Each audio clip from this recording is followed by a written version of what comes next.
Hello mga kasandok! Welcome to Lutong Nurses Bohol Trip. Dito tayo ngayon sa Henan Resort and we'll be staying here for a few days while exploring parts of Bohol.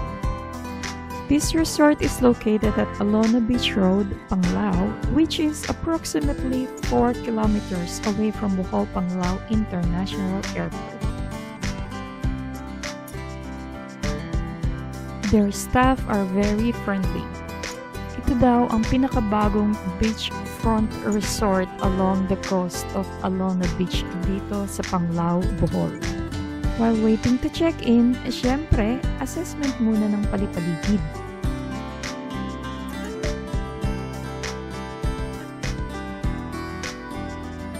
From the lobby, makikita mo na agad ang beach. Pagka-check-in, pinasyalan agad namin ang mismong resort. Yung kanilang swimming pools ang isa sa mga highlights attractions dito.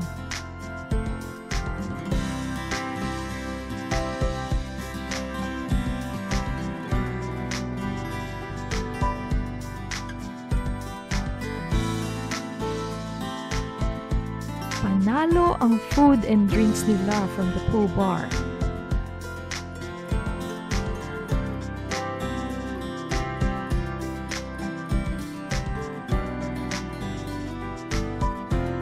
Priceless ang beachfront with its powdery sand beach.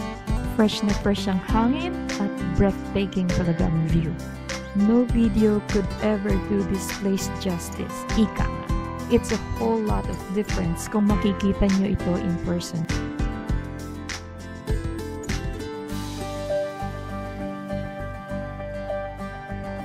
Pahinga lang ng konti and then we went straight to Bohol Farms.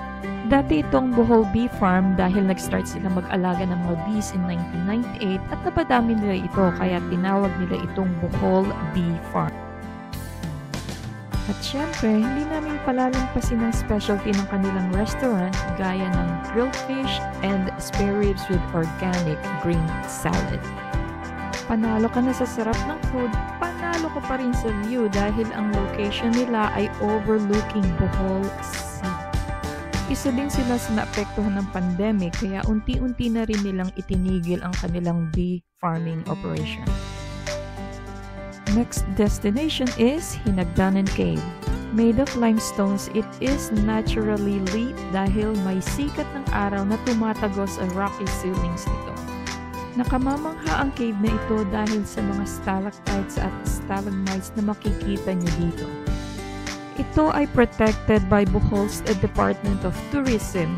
May bayad kung papasok kayo para na din sa pagpapanatili ng kagandahan ng lugar na ito. Kung mapapasyal kayo sa probinsya ng Bohol, make sure na hindi nyo palalampasin na bisitahin ito. On our way back to the hotel, dinaanan namin ang St. Augustine Church. Sa labas, makikita ang 5-story bell tower na yari sa bato noong pang 1851 at ayon sa kanilang website, itong watchtower na ito ang pinakamataas sa buong Pilipinas noong Spanish colonial period. It's getting late na kaya balik hotel muna to enjoy some great performances from the locals. They have different restaurants around the beach area at may mga locals na nagtitinda ng fresh seafood. Just turo what you want and they'll look to it for you.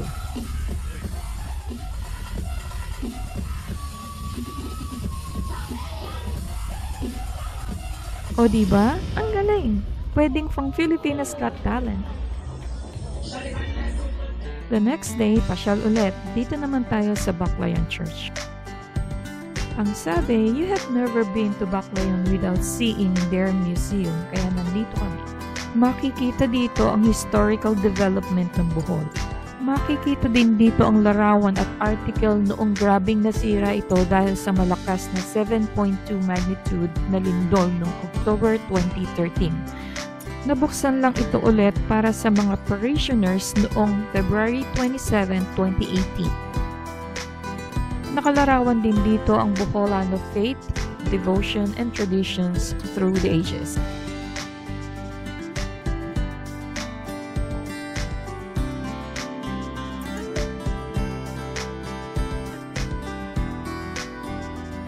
By the way, located ang museum na ito sa loob ng Baclayon Church premises.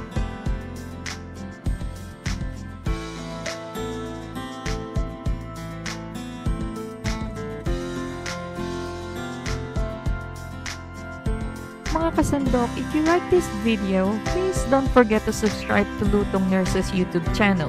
You can also follow us on Facebook and Instagram. Salamat po!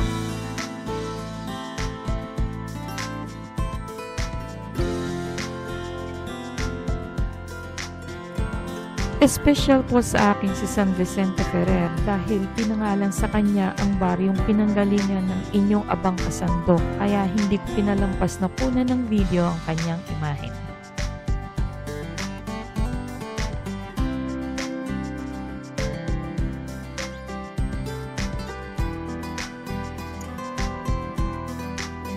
Siya nga pala mga kasandok, kung pupunta kayo dito, meron pong maliit na entrance fee para na rin sa pagpapanatili ng kagandahan at preservation ng museum.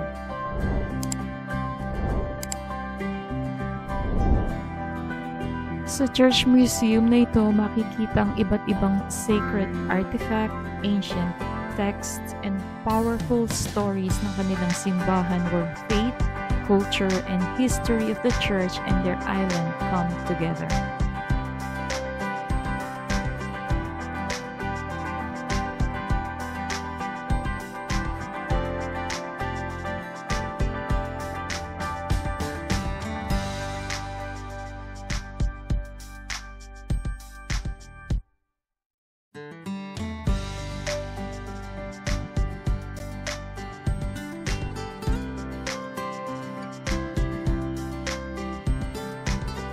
Nandito yung mga religious items na ginagamit noong araw during Mass.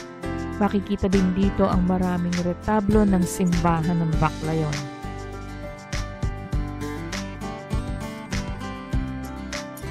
Paglabas ng museo, papunta sa simbahan, makikita ang maraming statues and images ng mga santo. These images of saints and other relics portray the historic event of the Roman Catholic Church. Isa ang Baclayon Church sa pinakamatandang simbahang Katolika sa Pilipinas. Original pa ang structure nito and still with authentic materials way back 1727, the oldest coral stone church in the region. Ayon sa kasulatan, ang simbahang ito ay formal na itinayo ni na Padre Juan de Torres at Gabriel Sanchez, mga paring Jesuita noong November 17, 1596, formerly known as Church of Immaculate Conception, na naging ganap na parokya noong 1717. Ito ay yari sa coral stones na galing na din sa kanilang karagatan at egg whites o puti ng itlog na nagsisilbing semento nito. Daming leche flan sanang nagawa noon. Natapos nga ito noong 1727. Nagsagawa sila ng ilang pagbabago pero napanatili nila yung original architecture at yari nito. Dito naman tayo sa loob ng simbahan. Noong July 27, 1994, ito ay idineklarang isang historical landmark.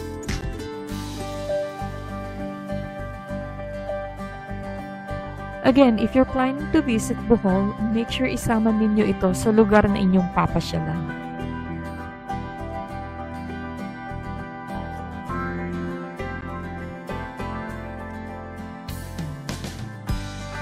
This church is beautiful. If you'll see this place in person, mamamangha kayo sa ganda ng simbahang ito.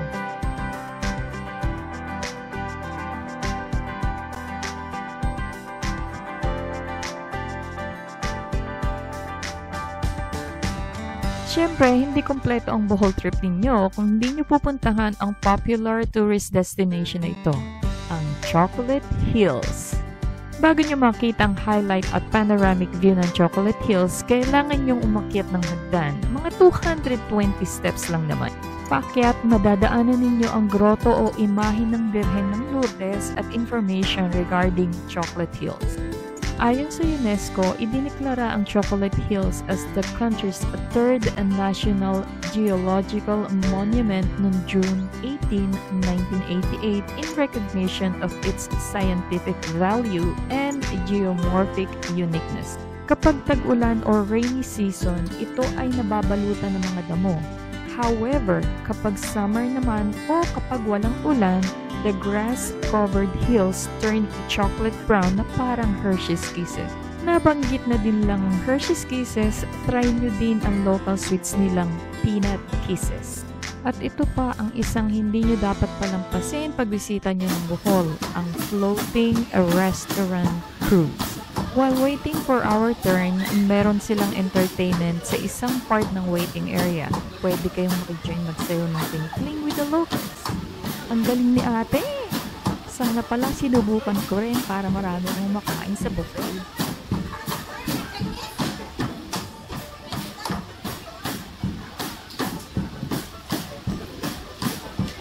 Eto na! All aboard!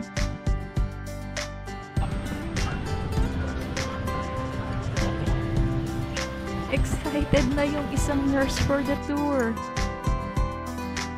This floating resto will take you on a river trip habang kumakain kayo. Ayon sa aming car rental driver / tour guide, may iba pa rin naman daw na floating cruise resto na ganito. Pero ito ang talagang nirecommend niya. And yes, well recommended talaga. Panalo ang entertainment nila. Give it up to Manong Singer. Parang nahulaan niya ang isa sa mga favorite kong kanta.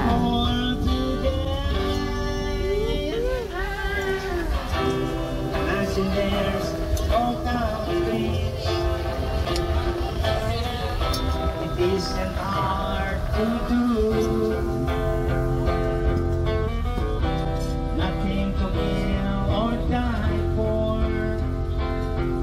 Umiikot ang floating resto na ito sa Laway o Lubok River. Cruising while eating and listening to good music, very relaxing. Nakalimutan ko pa nandalian na after this trip, back to reality at trabaho na ulit. You may say I'm a dreamer, but I'm not the only one. I hope someday you'll join us, and the world will leave us one. Maraming salamat po, kamsahamnida. Sa gitna ng tour, merong stopover to see the Ati tribe according to Manong Singer.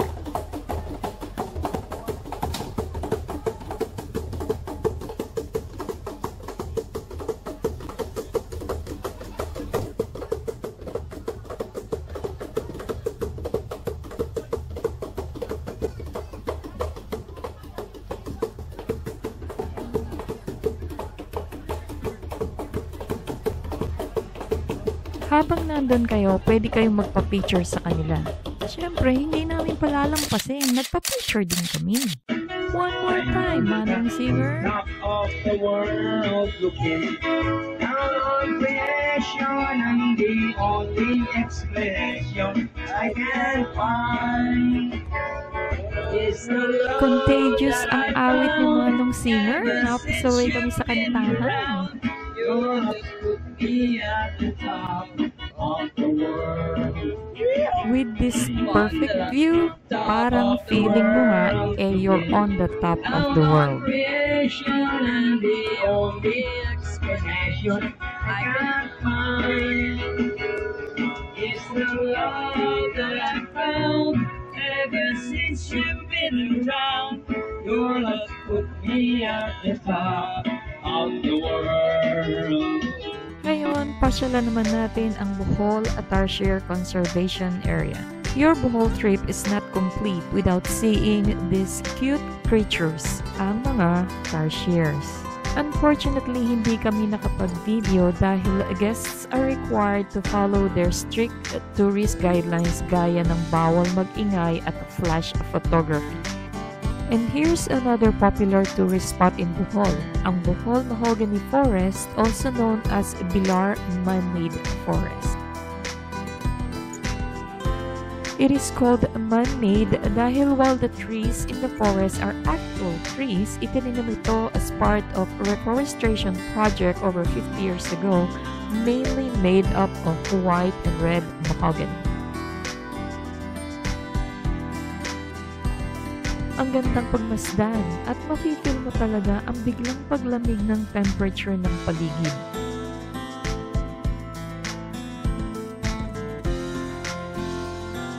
Next stop is the Exotic Animal Park and Butterfly Garden. Sa entrance pa lang, makikita niyo na si Samantha, isang preserved Burmese python. According to their staff, siya ang biggest python in Bohol at namatay ito sa age na 15 years old due to old age. Gaya ni Samantha, ang main attraction ng park na ito is siyempre ang kanilang mga pythons, particular yung mga reticulated python, isa sa pinakamalaking species ng ahas. As you can see, nandito lang sila sa paligid-ligid at you can observe them up close. You'll be fascinated sa kanilang iba't ibang laki, kulay at pattern.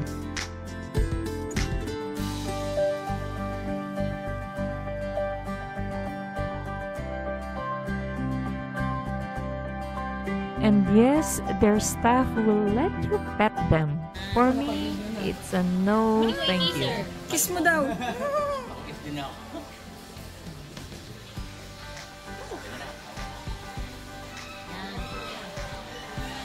Ayun na. Sa isang part ng park, you'll get to feed these doves. The saddest part is, according to their staff, ito na rin yung usually pinapakain nila sa mga pythons. That is so sad. Nandito din ang suplado nilang kwago. Suplado kasi supposedly natutulog siya dahil araw. Kulang sa tulog. Aside from supladong kwago, meron din silang makulit na Philippine long-tailed macaque.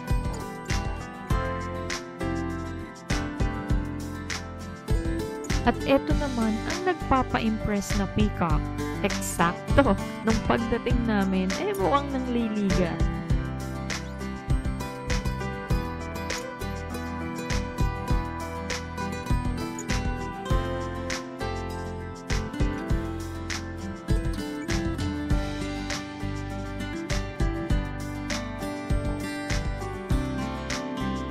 Next is ang isa sa main attraction ng park, ang kanilang Butterfly Garden. Here, may mga staff na sasagot sa inyong mga tanong regarding butterflies. Nakakatuwa na sila pa mismo ang dadapo sa'yo. This must be your lucky day, kasandok? Alam niyo ba mga kasandok na ang tawag pala sa grupo ng mga paru-paro ay kaleidoscope? And there are 19,000 butterfly species in the world. Interesting fact is, butterflies taste with their feet. May mga nakasulat dito tungkol sa ating superstitious belief regarding mga paru-paro. And mind you, hindi lang pala sa atin may paniniwalang ganito. Sa ibang parte ng England, pag nakakita ka daw ng paru-paro sa unang araw ng taon, suswertihin ka daw for the entire year. Ayan mga kasandok, alam na natin kung paano tayo suswertihin ng buong taon. Sunod naman nating bisitahin ang Bohol Museum. Makikita dito ang natural history ng Bohol, evolution ng Bohol Island, rock formations, kung paanong nabuo ang Chocolate Hills, at iba't ibang uri ng kagubatan ng Bohol. Makikita din dito ang Boholano way of life mula pa noong araw. From farming, weaving, tradisyon ng kanilang pangingisda,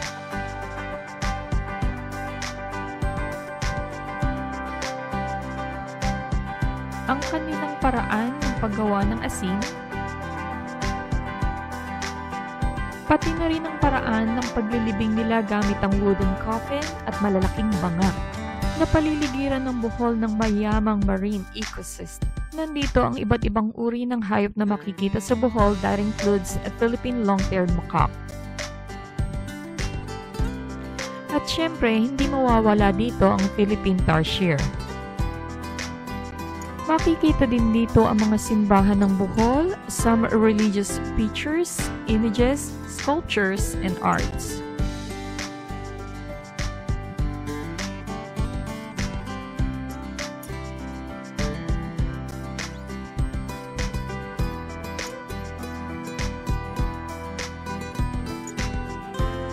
Nandito ang litrato ng 2013 kung saan naganap ang lindol, ang reproduction of Juan Lunas Compacto de Sangre. Sabi nga, kung gusto mong malaman ang kasaysayan ng isang lugar, the best way to do is bisitahin mo ang kanilang museo. Nandito naman tayo sa Nova Shell Museum na sinasabing isa sa may pinakamalaking koleksyon ng mga seashells sa buong mundo. According to their website, si Mr. Quirino Hora, founder at owner ng museum na ito, has spent decades of exploring seas, studying, and collecting seashells and mollusks. Marami dito ay kanyang koleksyon at yung iba naman ay galing sa mga ibang kolektor. At dahil nga lumaki na ang kanyang koleksyon, nagtayo na siya ng museum at ito ngayon, ang Nova Shell Museum. Sa dami nga ng collections nila, wall to wall at ang tataas na ng mga eskaparate nila. So if you're in Panglao, why not visit Nova Shell Museum? On our way to our next destination, dumaan kami dito sa Tagbilaran East Road para makita at syempre makapagpa-picture dito sa sikat na Blood Compact Monument. Here's another must-see attraction in Bohol, ang Sikatunas Mirror of the World. Isa itong park featuring miniature versions ng mga sikat na landmarks sa buong mundo. Noong March 2022, idineklara ito as Asia's most iconic and world-class tourist destination of the year. Here, you can visit Acropolis, Tower of Pisa, Beijing, New York, Rio de Janeiro, San Francisco, at marami pang iba. Just in one place. Saan ka pa? By the way mga kasandok, kung sakaling magutom kayo, you can go to Cafe Acropolis sa Tuktok and they serve masasarap na Filipino dishes from breakfast, snacks at meron din silang value meals.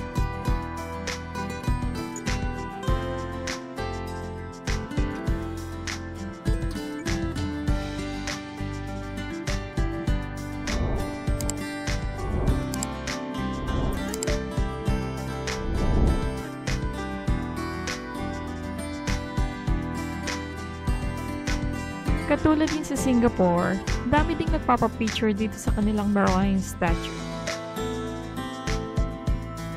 Nagdala pala sana ako ng pamingwit, pang-ulam. I'm standing here in front of the Cafe Acropolis and looking down, ay makikita from here ang kabuuan ng park. This is so amazing how they come up with a park like this.